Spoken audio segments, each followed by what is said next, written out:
little bit of a safety thing to go over here. When you're working on any type of vehicle with the rear drive shaft and you go to disconnect the rear U-joint, I have to do the U-joint on here.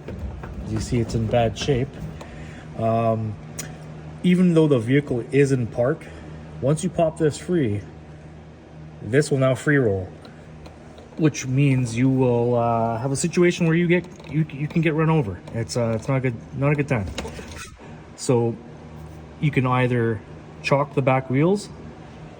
Also suggest chalking the front wheels as well, because it can roll either way. And just be smart about it. And I'll show you right now, like, this is locked. It doesn't want to turn all that much. It only wants to turn that much because the gear lash and the fact this U-joint is buggered up. And to prove my point, the drive shaft is now disconnected. The vehicle is still in park, parking brake not engaged. And look at that. If I had this vehicle just chilling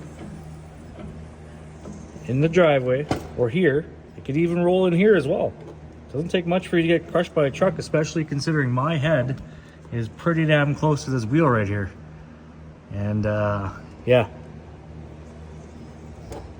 this should drive it home to you guys to be safe out there.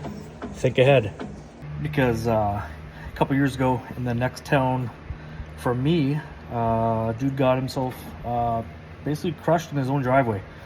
He didn't make it, and he was there for a little bit before somebody noticed he was underneath it.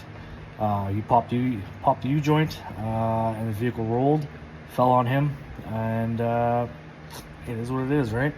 So it's not a good time. Safety first. Just do it. Simple as that. Always think ahead.